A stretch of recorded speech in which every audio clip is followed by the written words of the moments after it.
Vamos a resolver el ejercicio 3 o problema 3 de la guía de estudio de números complejos de Ingeniería Civil en la Universidad de los Andes, 2024. La cosa dice así. Tenemos el problema 3 dividido en tres partes, A, B y C. Dice, calcular las raíces de z cuadrado igual a menos i y expresarlas en la forma a más bi, que es la forma cartesiana, o forma binomial. Tenemos la parte B que dice, sea z perteneciente a los complejos, tales que z más 1 dividido en z es igual a 2 coseno de alfa, donde alfa pertenece a los reales. Calcular los posibles valores de z y demostrar que es verdad esa ecuación. Y por último en C, demostrar que para todo n en los naturales pertenecientes a los naturales, 1 menos i elevado a n más 1 más i elevado a n pertenece a los reales. Vamos entonces con la parte A. Dice calcular las raíces de z cuadrado igual a menos i y expresarlas en la forma a más bi. Vamos con la respuesta. Sea z igual a más bi. Entonces, lo primero que hacemos es definir este número complejo que tenemos ahí, como lo hacemos típicamente, en una parte real, una parte imaginaria multiplicado por i. Y típicamente se usan las letras a y b para esto. Entonces, como paso cero, vamos a copiar el ejercicio, z cuadrado es igual a menos i. ¿Y qué vamos a hacer ahora? Bueno, dado que tenemos z, vamos a reemplazar ese z, que es igual a más bi, dentro de la expresión en el paso cero. Y nos queda así, a más bi al cuadrado es igual a menos i. Ahora, ese a más bi cuadrado que tenemos ahí, vamos a expandirlo, usando cuadrado de binomio, o haciendo la multiplicación de a por bi, bi por a, bi por bi. Y nos queda tal que así, a cuadrado más 2abi más b cuadrado, i cuadrado es igual a menos i. Ahora tenemos un i cuadrado, ¿cierto? Que es la unidad imaginaria, pero al cuadrado de esa unidad imaginaria es menos 1. Por lo tanto, me queda la expresión a cuadrado más 2abi y cambiamos el signo de adelante de un más a un menos porque tenemos un menos 1 ahí. ¿Qué hacemos ahora? Bueno, vamos a reordenar por conmutatividad, usando la conmutatividad, y ese menos b cuadrado lo vamos a pasar hacia adelante, ¿ya? ¿Para qué hacemos esto? Para que nos quede ordenada la parte real del complejo y la parte imaginaria. Aquí ya deberías más o menos ver cuál es cuál. La parte real es esa, que se compone de números reales aplicándose operaciones algebraicas, ¿cierto? El a está al cuadrado menos un b cuadrado, eso va a ser real. Y lo que es la parte imaginaria es lo que acompaña a la i, ¿cierto? Entonces 2ab es su parte imaginaria.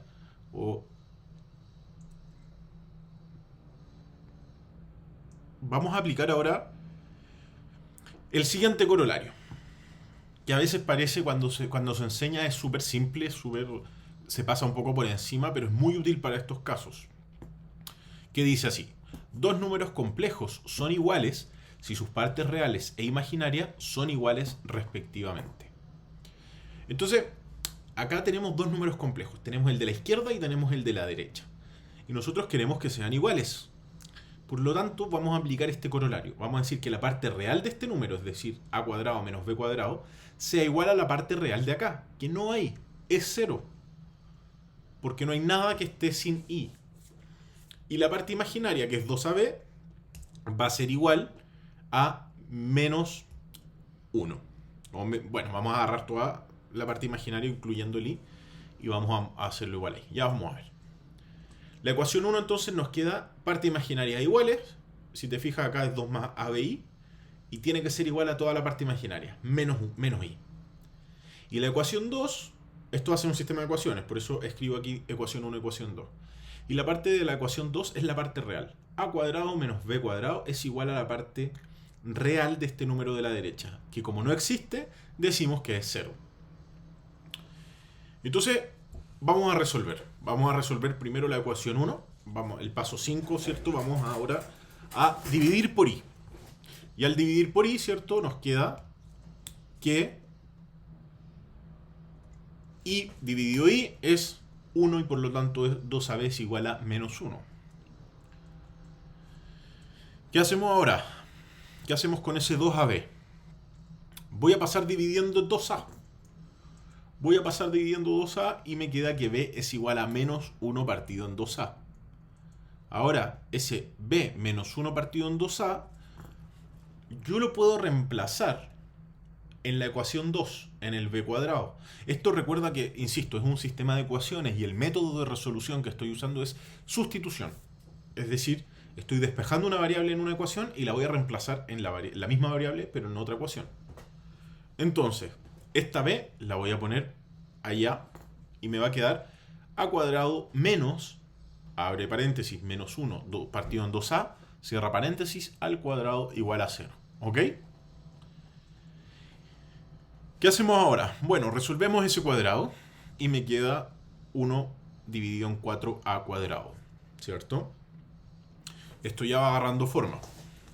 Ese menos 1 partido 4a cuadrado lo vamos a pasar a la derecha y nos queda en el paso 11 a cuadrado igual a 1 partido 4a cuadrado. ¿Qué hacemos ahora? Ese a cuadrado lo podemos pasar multiplicando a la izquierda y nos queda a cuadrado por a cuadrado es igual a un cuarto, o lo que es lo mismo, multiplicar a cuadrado por a cuadrado, a la cuarta igual a un cuarto. ¿Qué hacemos ahora con eso? Vamos a aplicar la raíz cuarta. Le vamos a sacar raíz cuarta a ambos lados. Es decir, me queda en el paso 14 raíz cuarta de a la cuarta y raíz cuarta de un cuarto. La raíz cuarta de a la cuarta la vamos a escribir como valor absoluto de raíz cuarta de un cuarto. Recordemos que no es tan fácil como cancelar los 4 y que te quede a igual a, etcétera, etcétera.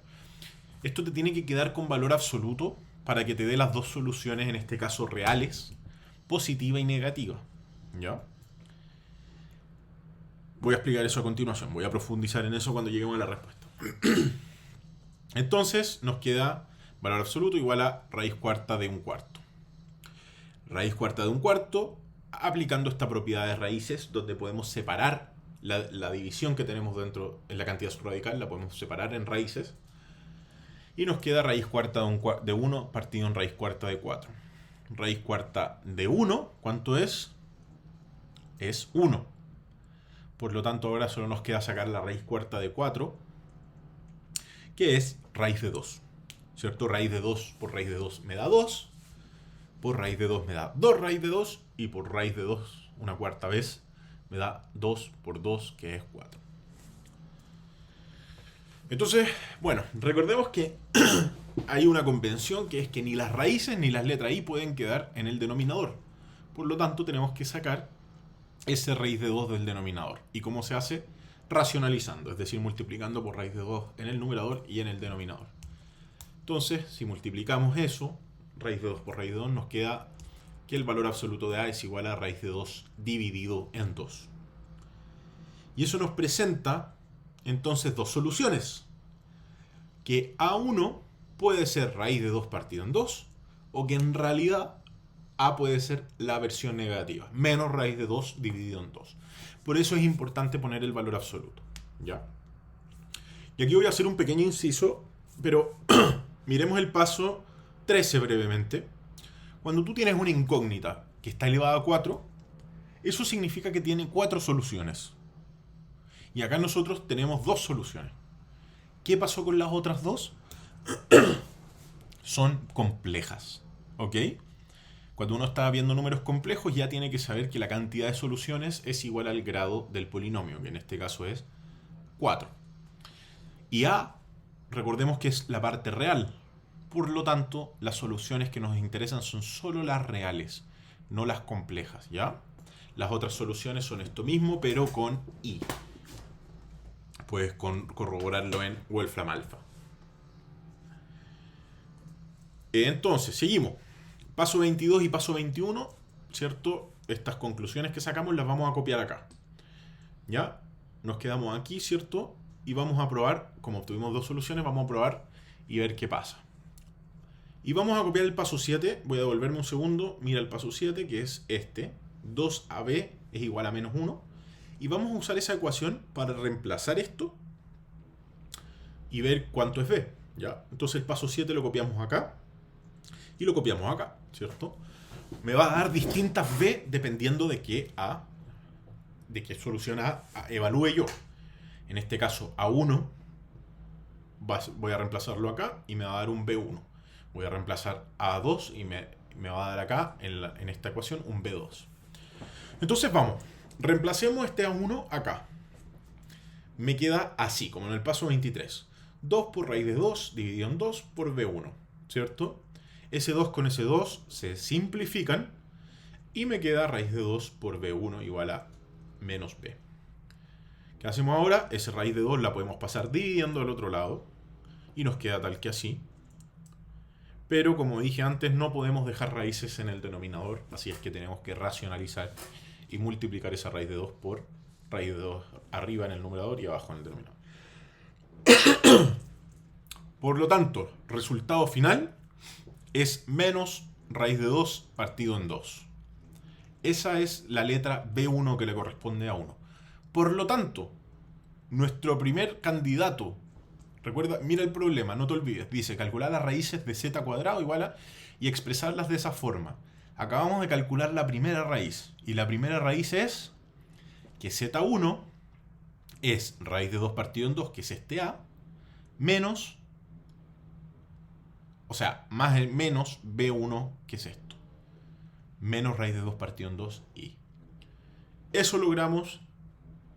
Tenemos una de las raíces. Vamos por la segunda raíz. La segunda raíz se obtiene acá, reemplazando el a2 y lo reemplazamos aquí. Y obtenemos que 2 por menos raíz de 2 partido 2 lo simplificamos y nos queda menos raíz de 2 por b2 igual a menos 1. Pasamos dividiendo este menos raíz de 2 al otro lado y me queda menos 1 partido en menos raíz de 2. En el paso 32, ¿qué vamos a hacer? Vamos a simplificar estos menos y nos queda simplemente que b2 es 1 partido en raíz de 2. Nuevamente no pueden quedar raíces en el denominador, por lo tanto racionalizamos en el paso 33. Multiplicamos por raíz de 2 arriba y abajo y me queda raíz de 2 partido en 2. Por lo tanto, mi segunda raíz, mi segundo z de esta ecuación es a2, que es menos raíz de 2 partido en 2, más raíz de 2 partido en 2 y. Ahí tenemos las soluciones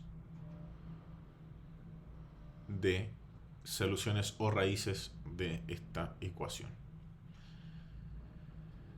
Vamos con el problema B ahora. Dice, sea z perteneciente a los complejos tal que z más 1 partido en z es igual a 2 coseno de alfa, donde alfa pertenece a los reales, calcular los posibles valores de z y demostrar esa ecuación que está ahí. Vamos entonces. Lo primero vamos a copiar, ¿cierto?, nuestra ecuación inicial, que es z más 1 partido en z igual a 2 coseno de alfa. Y vamos a multiplicar por z, toda la ecuación. Y nos queda así. El primer término ahora nos queda z cuadrado, el segundo nos queda z sobre z, y el del otro lado del paréntesis, del signo de igual, nos queda como 2 coseno de alfa por z. Ese z dividido z lo podemos simplificar y nos queda como 1. O sea, nos queda z cuadrado más 1 es igual a 2 coseno de alfa z. Ese 2 coseno de alfa z lo vamos a pasar a la izquierda. Y nos queda así. Z cuadrado menos 2 coseno de alfa z más 1 es igual a 0. ¿Ok? ¿Qué es lo que tenemos aquí? Z cuadrado menos 2 coseno de alfa z más 1. Tenemos una ecuación cuadrática. Notemos que z cuadrado, o z en realidad, es nuestra x. Y por lo tanto, ¿cómo se soluciona una ecuación cuadrática? Para solucionar una ecuación cuadrática, primero tenemos que identificar los parámetros, ¿cierto? Nuestro a, b y c. Notemos que el a en este caso es 1, porque no tenía nada. Si nada acompaña a la z cuadrado, es un 1. Acá, ¿qué acompaña a z? Menos 2 coseno de alfa. Y por último el término independiente, que es 1. ¿Y qué hacemos con esto? Bueno, lo aplicamos en nuestra fórmula tan conocida, tan usada en memes, que es la fórmula de Bhaskara. ¿Sí? Típicamente se llama la fórmula para las soluciones de una cuadrática y nada más. Pero hay un personaje en la historia indio que la describió por primera vez, que era Bhaskara. Así es que a veces se le llama fórmula de Bhaskara. Entonces aplicamos estos parámetros, el A, el B y el C, a esta fórmula y nos queda así. Nos queda menos el B, que era menos 2 coseno de alfa, etcétera, etcétera. ¿Ok? Y vamos a ir calculando esto entonces. Primero tomemos ese menos 2 coseno de alfa y notemos que en realidad eso no es más que 2 coseno de alfa. Se nos cancelan los signos menos y nos queda así. ¿Qué hacemos ahora? Menos 2 coseno de alfa, todo eso al cuadrado. ¿Cómo nos queda? 4 coseno cuadrado de alfa. Ahora, 4 por 1 por 1 no es más que 4. Por lo tanto nos queda dentro la cantidad subradical, o lo que está dentro de la raíz, nos queda como 4 coseno cuadrado de alfa menos 4. Ahora, notemos que tenemos ese 4. 4 ahí, 4 allá, podemos aplicar distributividad o factorizar, ¿cierto? Recordemos que hay dos términos algebraicos y si ambos tienen el número 4 podemos extraerlo, lo que se llama propiedad de distributividad. Y nos queda así. 4, abre paréntesis, coseno cuadrado de alfa, menos 1. Y aquí, bueno, se me acaba el espacio, así es que vamos a copiar el paso 9, lo vamos a poner acá. Y nos queda entonces así. Aquí hay algo importante que recordar, que deberías verlo. Y esta es la relevancia de acordarse de propiedades. Pero este coseno cuadrado menos 1 te debería sonar de algo. Cada vez que veas un coseno al cuadrado o un seno al cuadrado, deberías al menos pensar en la identidad trigonométrica fundamental, que dice que coseno al cuadrado de un ángulo más el seno al cuadrado de ese ángulo es igual a 1. Entonces, si despejamos esta identidad trigonométrica fundamental y pasamos el seno cuadrado a la derecha y el 1 a la izquierda, nos queda así. Nos queda que coseno cuadrado de alfa menos 1 es igual a menos seno cuadrado de alfa. Por lo tanto, reemplazando ese resultado ahí, nos queda en realidad debajo de la raíz 4 por menos seno cuadrado de alfa. Y ahí ya se va formando un poquito la cosa. Toda esa raíz cuadrada vamos a aplicarle la propiedad de raíces, que consiste en lo siguiente. Si yo tengo la multiplicación de una cantidad subradical, puedo separarla en varias raíces. Y en este caso lo separamos en tres raíces. Raíz de 4, raíz de menos 1 y raíz de seno al cuadrado. Raíz de 4 es 2. Raíz de menos 1 es la unidad imaginaria, y raíz de seno al cuadrado es seno de alfa. Y ya nos va quedando mucho más simple esta expresión. Ahora este denominador 2 por 1 no es más que 2. Como tenemos un denominador para ambos términos, podemos dividirlo en dos fracciones y estos números 2 los podemos simplificar y nos queda finalmente que z es coseno de alfa más o menos y seno de alfa. Por lo tanto, hay una opción, una solución, que es que z1 sea coseno de alfa más y seno de alfa, y hay una segunda opción que es que z2 sea igual a coseno de alfa menos y seno de alfa. Recordemos que cuando trabajamos con complejos siempre las soluciones van a ser de a 2. Si yo tengo una solución compleja, siempre su conjugado va a ser también solución. Y aquí se ve claramente. Z1 y Z2 son conjugados el uno del otro respectivamente. Vamos con la respuesta 18. ¿Ya? Voy a tomar la respuesta 18 solo porque es la primera. Y después al final voy a explicar que da lo mismo si tomo la 1 o la 2. Se soluciona igual. Porque con eso ya calculamos lo primero. Nos decían calcular los posibles valores de Z. Y eso ya está. Aquí están los dos posibles valores de Z. Ahora vamos a ir a demostrar esto. Y para esa demostración, ¿cuál de los dos tomo? ¿El 18 o el 19? Da lo mismo. El procedimiento va a ser igual y eso es lo que voy a mostrar. Voy a resolverlo con la 18 y después voy a mostrar que con la 19 sería igual. Entonces, vamos a demostrar eso que está ahí, en rojo. Zn más 1 Zn dividido en Zn igual a 2 coseno de n por alfa. Sabemos que Z1 es coseno de alfa más I seno de alfa. Por lo tanto, elevémoslo, nos falta elevarlo a n, ¿ok? Elevémoslo a n. Y nos queda así, Z elevado a n, coseno de alfa más I seno de alfa y todo eso elevado a n. Nada extraño, ¿cierto? Estamos elevando a ambos lados del igual. Ahora bien, eso que está ahí te tiene que sonar a algo, y esto es importante. Aquí, o te sabes o no te sabes el teorema. Si no te lo sabes, vas a sufrir con esto. Si te lo sabes, lo vas a ver claramente, que es el teorema de De Moivre o de Moivre, como quieras decirlo en español, o en francés, que yo no hablo un carajo, pero sé que se dice De Moivre. Entonces, Zn es igual a valor absoluto. ¿Qué es ese valor absoluto? Aquí es el módulo. Es la distancia del número complejo al origen. Es el módulo elevado a n por, abre paréntesis, coseno de n por el ángulo más I seno de n por el ángulo. O sea, en términos muy simples, es hacer esto. Es poner la n así. Me permite este teorema que esta n bajarla y meterla dentro del argumento de las funciones trigonométricas. Y ustedes dirán, ¿dónde está ese módulo de z? Está aquí. Está entre el igual y el paréntesis. Pero como no está escrito, asumimos que es un 1. Y 1 elevado a n, como dice el teorema acá de Moivre, es igual a 1. Así es que no se ve es 1 elevado a n igual a 1 y no se ve afectado. Entonces con esto, fíjate que del paso 20 al 21 es clave aplicar el teorema de De Moivre. Así es que hay que sabérselo, ¿ok? Memorizarlo, sabérselo y tenerlo clarísimo.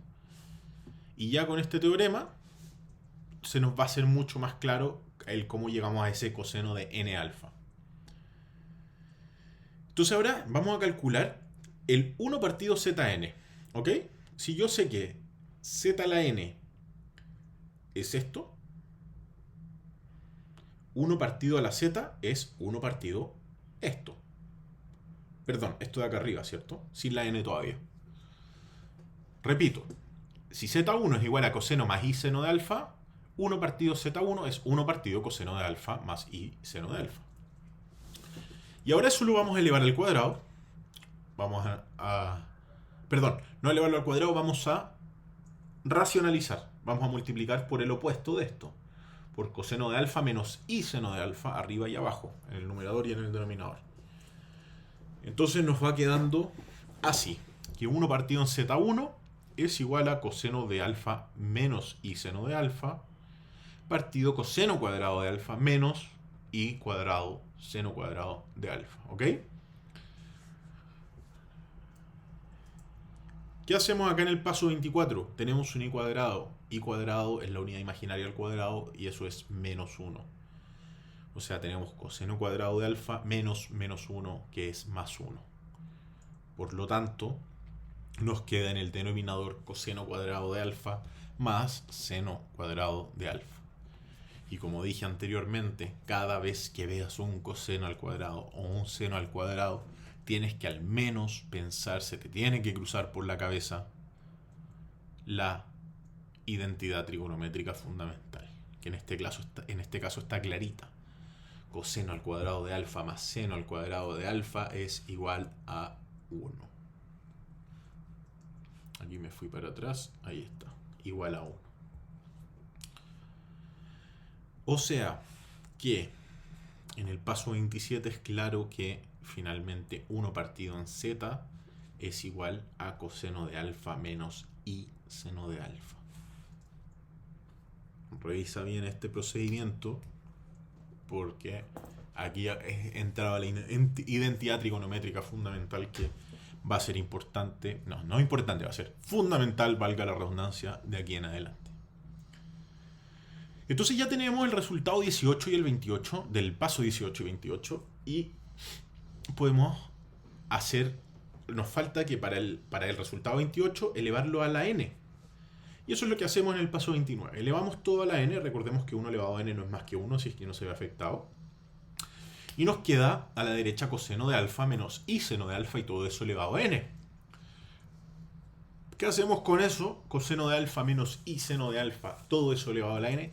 Nuevamente el teorema de el señor de Moivre. Nuevamente aplicamos este teorema, que no se te olvide, es clave en los números complejos, es muy importante, y cada vez que veas coseno y seno estamos hablando de coordenadas polares, y el teorema de Moivre es para coordenadas polares precisamente.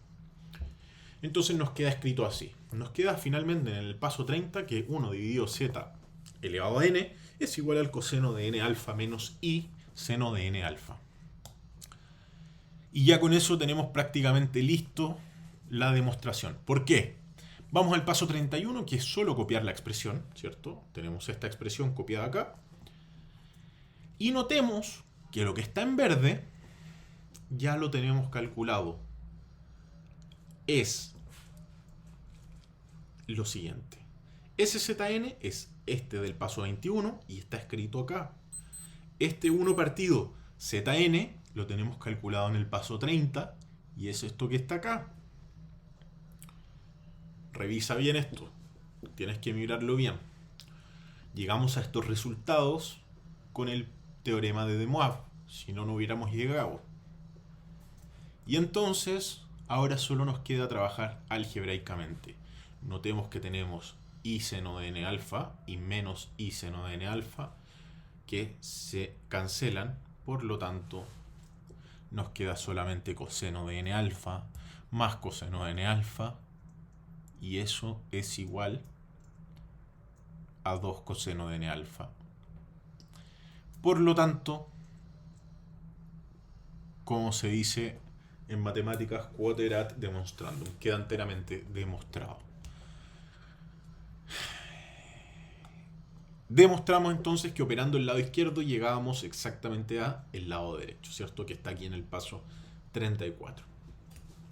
Ahora, yo dije que esto, en el paso 18, yo agarré la solución 18, ¿cierto? También había una segunda solución, que era la 19, el Z2, que era coseno de alfa menos i seno de alfa. Era esto.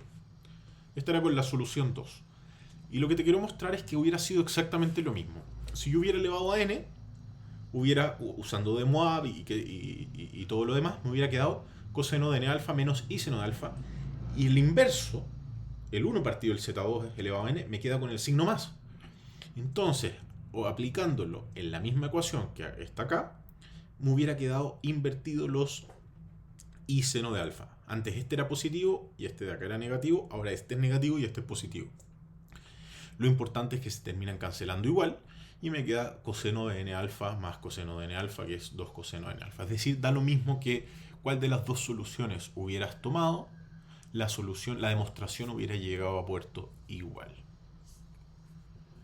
Esa es la alternativa B. Vamos ahora entonces con la alternativa, con la pregunta C. Vamos entonces con la letra C del problema 3. Dice así: demostrar que para todo n en los naturales, 1 menos i elevado a n más 1 más i elevado a n pertenece a los reales. Entonces vamos con la respuesta. Lo primero que vamos a hacer es escribir ese 1 menos i como un complejo z y ese 1 más i como un complejo w. ¿Ya? Ambos números están en forma binomial.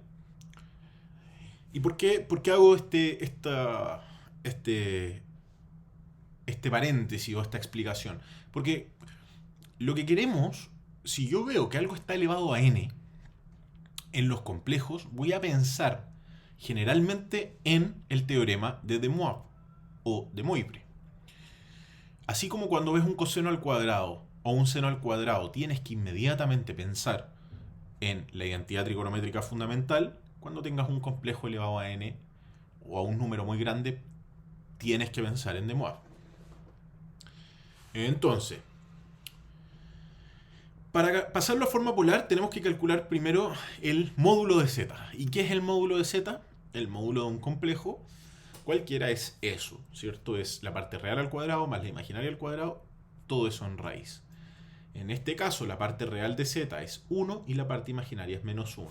Entonces nos queda así. Calculamos eso y nos da que es raíz de 1 más 1, que es raíz de 2. Para pasarlo a forma... Ya tenemos el módulo, tenemos el R. Nos falta ahora el ángulo para poder pasarlo a forma polar. ¿Y cómo calculamos el ángulo? El ángulo es el arco tangente, o tangente a la menos 1, inversa de la tangente, de la imagen partido en la parte real. Perdón, de la parte imaginaria partida en la parte real. Es decir, es el arco tangente de menos 1 partido en 1, en el ejemplo del complejo Z. Eso es lo mismo que el arco tangente de menos 1, y eso, si lo pones en la calculadora, vas a notar que es el ángulo menos 45 grados. Ya, yo no lo estoy trabajando en radianes, lo estoy trabajando en grados, pero en radianes sería menos pi cuartos. Entonces, ¿cómo nos queda el número z en forma polar? Nos queda como raíz de 2, que es el módulo, por, abre paréntesis, coseno de menos 45, más i por seno de menos 45. Eso es la forma polar del número z. Vamos a hacer lo mismo ahora con el W. Entonces el módulo de W, no olvidemos que el módulo de un complejo se calcula así. Y nos queda como raíz de 1 al cuadrado más 1 al cuadrado. Es decir, raíz de 1 más 1, y eso es raíz de 2. Igual que el otro complejo. Ahora el ángulo, igual que antes, es arco tangente de la parte imaginaria partido en la parte real. Es decir, arco tangente de 1 partido en 1 en el ejemplo de W.